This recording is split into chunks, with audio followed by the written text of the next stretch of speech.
Shkodra do të mikpres turneun e boksit Vllaznia Memorial 2025 i 22 për nga radha, një aktivitet ky i cili është ndërthurur me boksin amator dhe atë profesionist.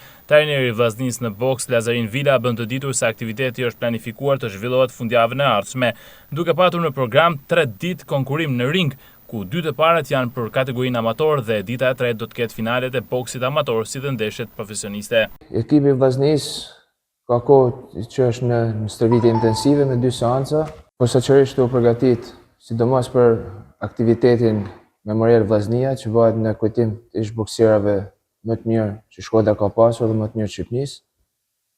Duke pas parasysh që ky aktivitet është i hedhur i pasqyruar edhe në kalendarin evropian të boksit, këtë vit ka pas një interes, po tham të mirë edhe nga shtetet tjera, cilët kanë konfirmuar Malezi, Kosovë, Itali, Poloni.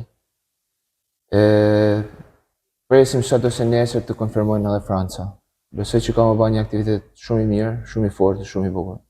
Sportistat janë stërvitje me 2 herë në ditë. Shpresojmë që sportistat tonë dahen mirë dhe si ekip kombëtar, sepse rasti ky aktivitet përfaqësohen me kombëtare, fitojmë edhe kupën e Memorial Vllaznisë. Duke folur për ndeshjet e boksit profesionist, trajneri i Vllaznisë si dhe i ekipit kombëtar Lazarin Vila veçon ndeshjen e boksierit shkodran Senadrini, i cili pritet të jetë edhe më interesanti i këtij turneu. Në finale do të kenë edhe 3 ndeshje profesionizmit.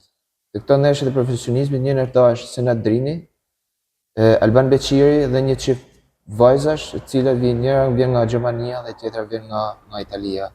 Senadrini ka një kundërshtar të fortë për Gjermaninë, me një renditje të mirë. Besoj që do t'ja dalin, shpresoj me knockout, por ndeshja është e hapur, shohim se si mund të shkojnë. Hyrja është e lirë, i bëj thirrje gjithë tifozëve, dashamirësve të boksit, që të vinë, të mbështesin djemtë tonë dhe të shohin ndeshje të bukura, kalojmë edhe një fundjavë të bukur në Pallatin e Sportit.